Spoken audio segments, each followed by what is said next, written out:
Hello. तो चलिए आज हम पढ़ेंगे अगला टॉपिक।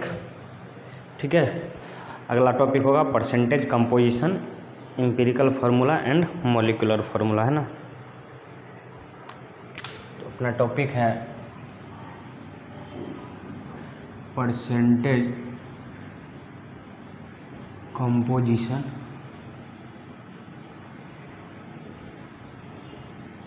ठीक, एम्पिरिकल फार्मूला,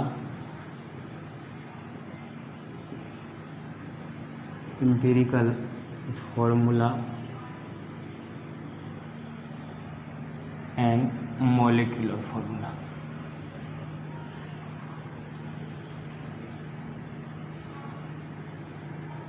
ठीक, ये है अपना टॉपिक। परसेंटेज कंपोजिशन मतलब क्या होता है? यदि कोई कंपाउंड आपने लिया, ठीक है, उसमें कौन सा कंस्टिट्यूएंट कितना परसेंट है, उसी कहते हैं परसेंटेज कंपोजिशन। जैसे उदाहरण के लिए मैं एक छोटा सा बात बताता हूँ। पहले परसेंटेज कंपोजिशन निकालेंगे कैसे, है ना।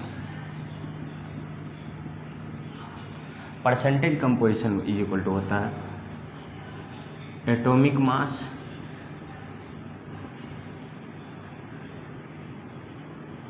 इंटू एटोमिसिटी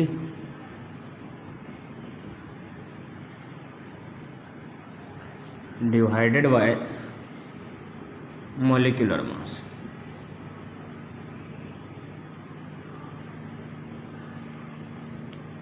अब इसका मतलब समझिए, कहना क्या चाह रहे हैं। जैसे उदाहरण के लिए अपने पास एक कंपाउंड है CH4, ये है। अब हम इसमें पूछें कि कार्बन का परसेंटेज कितना है टोटल में। तो पहले तो टोटल इसका देखिए, मॉलिक्यूलर मास मैं निकाल के बता रहा हूँ। इसका मॉलिक्यूलर मास होगा, मॉलिक्यूलर मास 16। कैसे? कार्बन का 12 होता है, एक हाइड्रोजन का 1, तो 4 हाइड्रोजन का कितना होगा 1 मल्टीप्लाइड बाय 4, तो 12 + 4 कितना हो जाएगा 16। अब यदि हम इसमें पूछें परसेंटेज कंपोजिशन ऑफ कार्बन और परसेंटेज कंपोजिशन ऑफ हाइड्रोजन, ठीक, देखिए कैसे निकालते हैं। किसका निकालना है? कार्बन का। तो कार्बन का एटॉमिक मास कितना होता है? देखो पहले क्या है एटॉमिक मास, तो कार्बन का एटॉमिक मास कितना 12 इंटू एटोमिसिटी, मतलब एक मॉलिक्यूल में कितना एटम है, जिसकी बात कर रहे हैं कार्बन की एटोमिसिटी। तो इस एक मॉलिक्यूल में कार्बन का कितना एटम है, तो इस एक मॉलिक्यूल में कार्बन का कितना एटम है 1, तो हम क्या किए 1 डिवाइडेड बाय मॉलिक्यूलर मास कितना है, टोटल कितना है, तो 12 + 4 कितना 16, ठीक है, और मल्टीप्लाइड बाय 100। यदि परसेंटेज चाहिए तो क्या करेंगे 100 से, ये क्या हो गया 100, तो मल्टीप्लाइड बाय 100 निकल गए, कोई दिक्कत। अब इसको सोल्व करना है, 4 3 जा 4 4 जा 4 25 हो गया 75%। ठीक, अब देखो हाइड्रोजन का निकालना है तो कैसे निकालेंगे। हाइड्रोजन का एटॉमिक मास कितना होता है 1, एटोमिसिटी कितना है, मतलब एक मॉलिक्यूल में कितना एटम है, तो एक मॉलिक्यूल में हाइड्रोजन का कितना एटम है 4, तो मल्टीप्लाइड बाय 4 और डिवाइडेड बाय टोटल कितना 16 इंटू 100। अब इसको सोल्व करो, कितना हो गया 25%। बोलो कोई दिक्कत नहीं। इसी तरह आप भी निकाल सकते हो। जैसे उदाहरण के लिए देखो, जैसे हमारे पास CO2 है ना, CO2 में यदि पूछा जाए आपको कि परसेंटेज कंपोजिशन आप बताइए कार्बन का, परसेंटेज कंपोजिशन यदि हम आपको पूछें of carbon and percentage composition इसका ऑक्सीजन, तो कैसे निकालेंगे। देखिए किसी का जिसका परसेंटेज कंपोजिशन निकालना है उसका एटॉमिक मास, तो कार्बन का एटॉमिक मास कितना होता है 12 मल्टीप्लाइड बाय एक मॉलिक्यूल में कितना कार्बन है 1, तो 12 into 1 divided by total. Total कैसे निकालेंगे, एक ऑक्सीजन का 16, तो 2 ऑक्सीजन का 16 इंटू 2 32 और 12 कितना 44, तो ये हो गया 44 और मल्टीप्लाइड बाय 100। सोल्व कर लीजिए इसको, 4 3 जा 11, इसको मल्टीप्लाई करोगे तो कितना होगा 300 बाय 11 और सोल्व करो इसको, 11 2 जा 22, 8 11 7 जा नहीं होगा 3 27.2 के आसपास आएगा, है ना।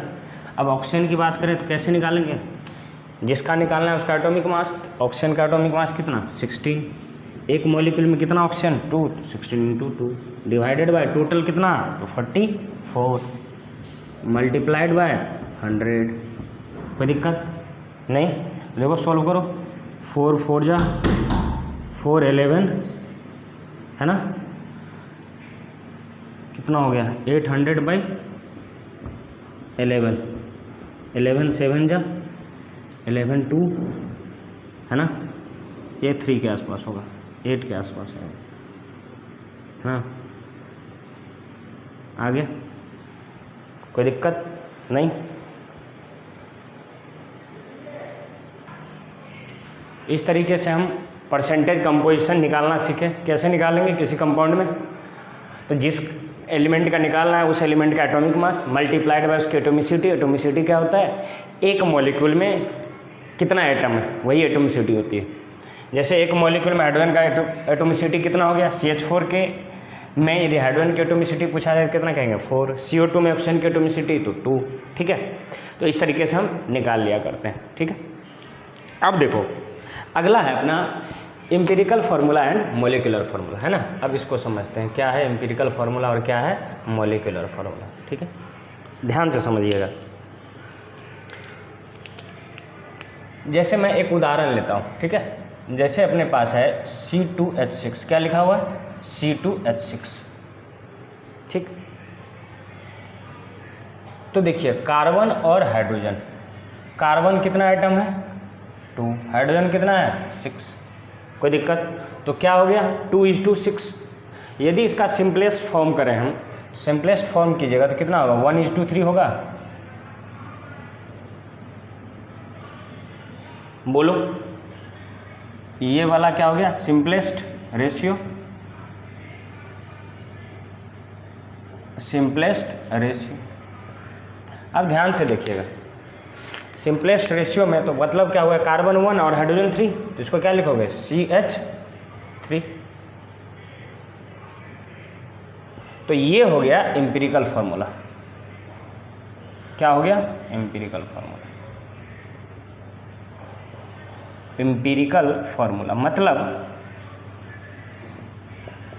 किसी मॉलिक्यूल में एलिमेंट्स का सिंपलेस्ट रेशियो, ये एम्पिरिकल फार्मूला बताता है। जबकि मॉलिक्यूलर फार्मूला क्या बताता है एक्चुअल नंबर। ये हो गया मॉलिक्यूलर फार्मूला।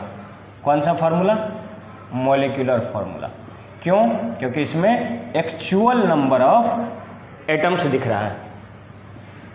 तो मॉलिक्यूलर फार्मूला और एम्पिरिकल फार्मूला में सर अंतर ये है कि मॉलिक्यूलर फार्मूला में जो एग्जैक्ट नंबर है उसको बताया जाता है।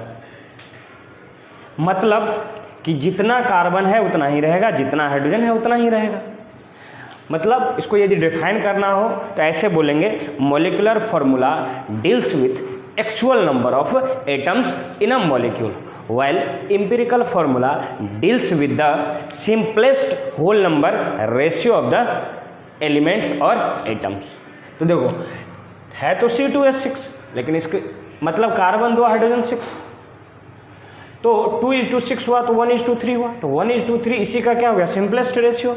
तो ये सिंपलेस्ट रेशियो से जो फार्मूला बनेगा उसको कहेंगे एम्पिरिकल फार्मूला, और जो एग्जैक्ट जो एक्चुअल नंबर ऑफ एटम से बनेगा फार्मूला उसको क्या कहेंगे मॉलिक्यूलर फार्मूला। अब एक चीज़ और समझो,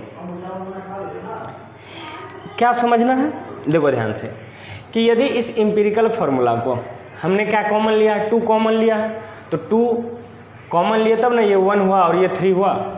तो यदि 2 को फिर से हम इसमें मल्टीप्लाई करें तो फिर से ये आ जाएगा। ठीक, मतलब मॉलिक्यूलर फार्मूला